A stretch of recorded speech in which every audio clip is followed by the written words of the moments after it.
Assalamualaikum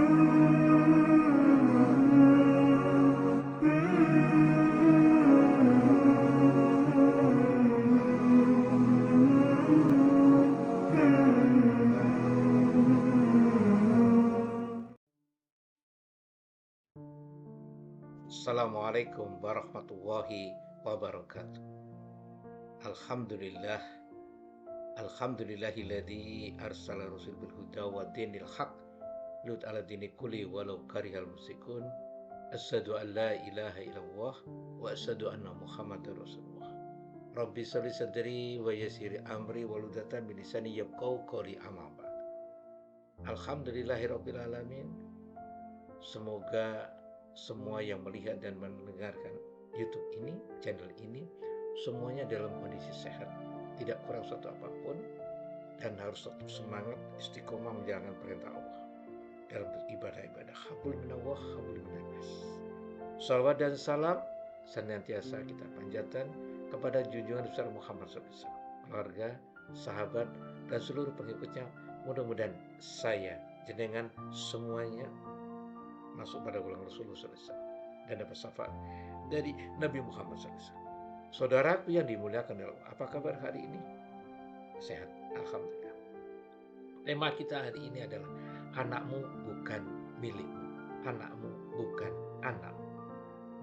Saudaraku yang dimuliakan Allah, kalau kita sadar bahwa sebenarnya anak itu adalah merupakan titipan Allah SWT, sebuah amanah yang diberikan kepada kedua orang tua. Dia berada pada dimensinya, dia berada pada titik di mana dia itu adalah ada dititipkan kepada orang tua. Orang tua wajib mendidik dengan penuh cinta, dengan penuh kasih sayang. Tapi tidak bisa orang tua memaksakan kehendak, apalagi memilih sesuai dengan keinginan orang tua. Tidak bisa. Anak-anak perlu dididik mengantisipasi masa depannya yang pasti berbeda dengan masa lalu yang dialami oleh orang tuanya.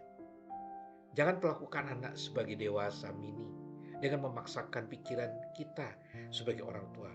Biarkanlah anak-anak belajar sesuai dengan tahapan kehidupan mereka, karena mereka ada di dimensinya. Mereka dibimbing untuk menemukan jati diri mereka, berkembang sesuai keunikan dan bakat yang mereka miliki, dan menjadi manusia mandiri dalam segala hal. Kita orang tua harus rela sebagai masa lalu. Anak adalah masa depan, sebagai busur tertinggal setelah melengkung dan melesatkan anak panah ke depan. Saudaraku yang dimuliakan oleh Allah, kualitas kehidupan anak kita harus lebih baik dari kita sebagai orang tua, karena mereka harus lebih sukses dan lebih daripada kita sebagai orang tua. Ibaratkan busur, lesatan anak panah tergantung pada seberapa kuat busur melengkung, yakni pengorbanan kita sebagai orang tua dalam mendidik anak. Jalani tanggung jawab sebagai orang tua dengan penuh kegembiraan, karena Allah SWT juga mencintai busur, yakni kita orang tua. Sebagaimana Allah SWT mencintai anak-anak panah yang terbang ke masa akan datang. Mari kita belajar banyak cerita di luar sana yang ternyata anaknya tidak berkembang sebagaimana mestinya karena dipaksa memilih departemen, memilih jurusan yang bukan jurusannya. Apa yang terjadi? Setelah sekian semester, anak ini gugur alias tidak mampu alias DO dari departemen atau jurusan itu. Begitu ada diskusi, ternyata anak itu mengatakan, yang memilih jurusan, yang memilih departemen bukan saya, tapi keinginan orang tua. Jangan sampai cerita seperti ini terjadi lagi ke depan karena kesalahan daripada orang tua yang memaksakan kehendak untuk anak-anaknya. Tidak sedikit cerita itu berkembang menjadi, misalkan kita sebut salah satu contoh, misalkan Putri Aryani. Maaf, Putri Aryani terlahir dengan mata keduanya tidak bisa melihat.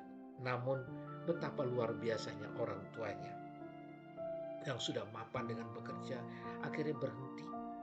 ibunya juga demikian dari Rio yang sudah mapan dengan bisnisnya, akhirnya mensupport anak-anaknya. Mestinya orang tua bisa seperti itu karena tahu bagaimana passion keinginan anaknya. Maka dilatihlah dia dengan menyanyi, dilatihlah dia dengan piano, dilatihlah dengan alat-alat musik yang lain. Apa yang terjadi hari ini? Putri Aryani mengembangkan bakat dirinya dengan luar biasa. Belum lagi kita melihat ada di sana yang lahir yang tidak punya tangan, tidak punya kaki, tapi akhirnya tumbuh kembang karena orang tuanya mengembangkan diri putranya ini. Siapa itu? Itulah Nick yang terlahir di Australia. Tanpa tangan, kedua tangan, tanpa kedua kaki. Tapi Nick akhirnya bisa mandiri, bisa berenang, bisa makan, bisa sikat gigi, dan sebagainya. Bahkan mempunyai istri yang cantik, normal, anak-anaknya juga normal, bisnisnya berjalan, motivator yang luar biasa di dunia ini. Dan banyak cerita yang lainnya. Kalau kita ngerti bahwa anakmu bukan anakmu, maka tentu tiap orang tua akan mengembangkan bagaimana potensi-potensi anak ini sesuai dengan passionnya, sesuai dengan apa yang ada pada dirinya, kelebihannya. Jangan pernah melihat kekurangannya, karena di balik kekurangan ada kelebihan yang sangat dahsyat. Pahami anak-anak kita, pahami anak-anak jenengan, pahami mereka, karena sejatinya mereka titipan Allah SWT. Maka dengan penuh kasih sayang, dekatkan dia dengan komunikasi yang baik. Komunikasi, datang, kam, muni, bicaralah. Maka ada kasih sayang di situ, maka insya Allah kita orang tua akan menemukan apa potensi-potensi anak kita yang sangat luar biasa, yang sangat dahsyat. Kembangkan anak-anak kita sesuai dengan apa yang ada pada dirinya, kelebihannya, passionnya, dan sebagainya. Insya Allah anak-anak kita akan tumbuh kembang dengan di dimensinya. Selamat menikmati kehidupan dengan anak-anak kita. Selamat berjuang. Kita didik, kita jadikan anak-anak ini menjadi anak-anak yang beriman, berakhlak mulia, punya vision yang luar biasa, sehingga anak-anak kita tumbuh kembang menjadi anak-anak yang sangat luar biasa. Anakmu bukan anakmu, tapi anakmu adalah titipan dari Allah. Dia ada di dimensinya, dia akan berkembang pada dirinya sendiri. Terima kasih, mohon maaf. Wassalamualaikum.